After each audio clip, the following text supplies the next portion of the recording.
All right, Cubs fam, we got to rank the top squads in all of Star Wars Galaxy of Heroes. There's actually been a lot of movement on the list. This month is the monthly tradition we do here in the Cubs fam with the one and only Fulbright. Let's go ahead and punch it, Chewie.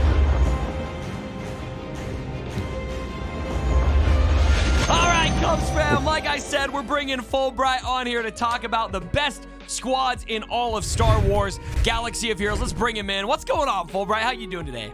Oh man, I'm doing well. We survived 2020. We're starting 2021. We got lots of new changes to the game. Things are rocking and rolling, and I'm excited to talk about all the changes that we decided for our top 10 list here. We blew it up. We made a lot of changes this month. I'm excited to talk about what all of them are, and I think some people are going to be really interested, in particular what we've done with Jedi Master Luke, which we'll talk about here in a second. So you guys are aware, Fulbright is a leader of the Shadowlands / Team Instinct guild now. You've got one of the top TW guilds in the game. I would say top 2 pretty comfortably for you guys. We like to think so. Yeah. And so if anybody know, I just want you guys to know, if you don't trust what I'm saying, trust what he is saying, okay, in this video, because this dude studies the game. I would say you got a PhD in Galaxy of Heroes. I would like to think so. See, he's not even denying it. All right, here we go. So number 4 here out of the GLs, we are going to separate the GLs from the rest of the list. We'll do a top 10 of non-GLs and then the GLs, because we know they're the best 4 teams in the game. Look at this. Jedi Master Luke, number 4. Now, I'm going to get crap for this. I'm going to get a text message from Arnold. I know that's going to happen about putting Jedi Master Luke here. We'll talk about that here in a second. A big reason why Jedi Master Luke went from 3 to 4 is the Armorer, who has elevated Sith Eternal quite substantially. And then 2 and 1 are staying the same, SWGoH and Rey in at number 2. So talk to me a little bit about this, Fulbright. Why are we seeing this change? Well, Jedi Master Luke is a one-trick pony. I mean, that's just the truth of it's truth, man. Yeah. He's good for offense. He's not good for defense. AI plays his kit very poorly. You know, he needs other tunes to be viable. He's not the strongest character. He has very little viability in the new heroic or the challenge pit raid, the Rancor raid. I think that's a big one. I think with Jedi Master Luke, if he was maybe one of the premier Rancor teams for Challenge Rancor, that would probably elevate him over Sith Eternal, I think. Absolutely. Rey and Kylo sitting at number 1 because they do have very strong defensive viability, strong offensive viability, and they both slay in the pit raid, which I think is where they get solidified in that spot. But also, Sith Eternal, last month, without the Armorer, everything you said about Jedi Master Luke, you could say about Sith Eternal, and you just might give the edge to Jedi Master Luke, which is why we ranked him in that spot. But now the Armorer really helping Sith Eternal do what he does best. Yes, Sith Eternal armor, or Sith Eternal with the armor, is now a Galactic Legends killer, viable in the Rancor Unleashed, the pit challenge. Man, you can use him just about anywhere. He's good on defense. AI plays his kit very, very well. He's good on offense. You know, it's a no-brainer. He has to be above Jedi Master Luke now. I have to admit, I agree. I do agree. It makes me sad, but I do think what's happened here, something else I will say, is the gap between these Galactic Legends is thinner than it has been in the past. Now, I really felt like it was 1 Kylo, 2 Rey, 3 Luke, and a pretty good gap, and then Sith Eternal in number 4. Now it's a lot closer. It's a lot closer, and for the reasons we discussed, we're giving the edge to Sith Eternal. And the armor, you know, she was a great addition to the game, very free to play friendly. She's viable with Sith Eternal Emperor at gear 11, so you can have her at 3-star, 4-star. It's very viable. It's a useful thing for any player that wants to take GAC seriously, wants to take territory war seriously. It's great. So yeah, that one tune can elevate a GL pretty easily. Next month, hopefully, we'll have something new and we'll shake it up again. You know? She's the light side Wat Tambor. She's the light side Wat Tambor, plain and simple. All right, let's break down the top 10 now. This is the part of the list that I think is the most intriguing. We made a lot of changes here that we're going to discuss. Some will stay the same, but some pretty big players did shift around, and even one fell off. So rank 10, we're keeping our bounty hunters there. Rank 9, we're keeping our troopers there with Moff Gideon and Piet. No changes there. Rank 8 is where we're seeing the introduction of Beskar Mando, and Armor is in that squad, and we've got Vandor Chewbacca in there, who is a scoundrel. I'm gonna let Fulbright talk about this team. It's pretty nasty. Rank 7, Darth Vader. This is one that fell down quite a bit. Well, not quite a bit, 2 spots. Darth Vader was in 5th place. There's so many options to kill Galactic Legends right now. I don't think that many people are relying on their Darth Vaders anymore to defeat Galactic Legends. He's still an option, though, and a very good option, and a free-to-play option, and so I do think he deserves to be still on the list, exclusively from an offensive perspective. And then number 6, Padme, falling out of favor a little bit. She fell 2 spots as well, from 4 to 6. So, that was a mouthful. Fulbright, where do you want to start? Let's start with number 8. Let's start with the Beskar Mandalorian. Yeah. Obviously, a new character to the game. Yeah. Armor. We've already spoke about Armor.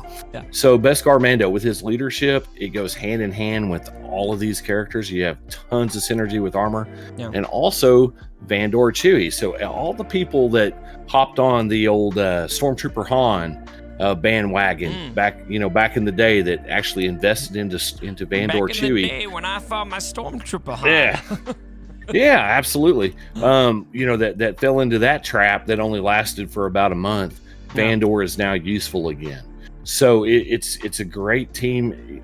You got the revives. You're going to have to focus around with the Armor, giving all the ingots, the Beskar ingots to everybody. And IG-11's difficult to kill.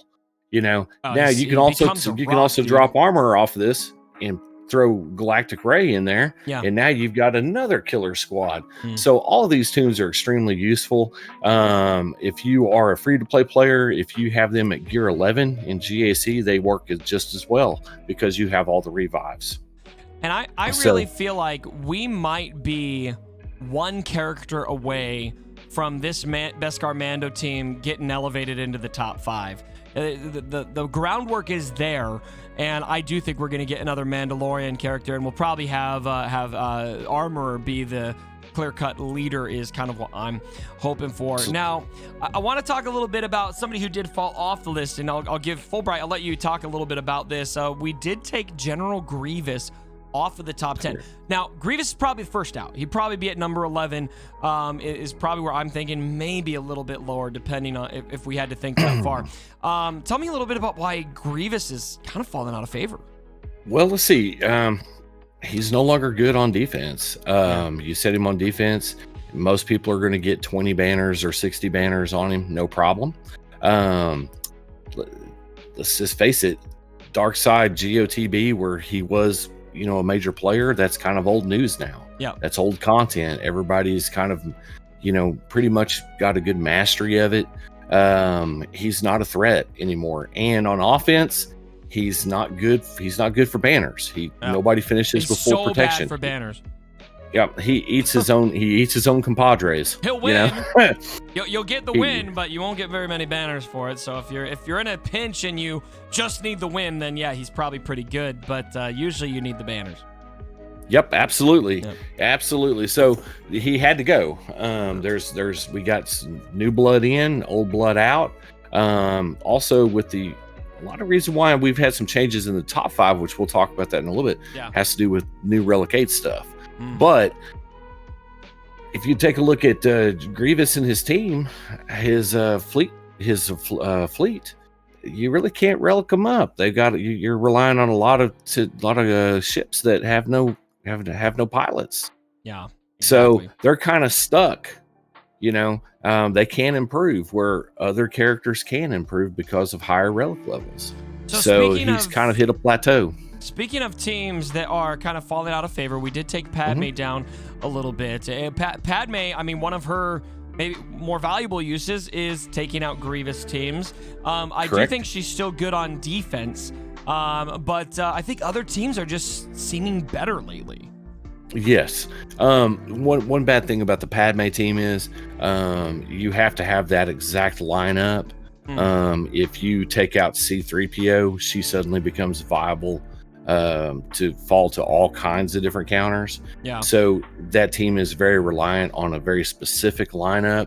The only thing for me that's keeping really her in the top six, or I guess the top six, is the fact that she has some very useful pilots, on the team that have uses in other areas, and you have to have her for the light side TB.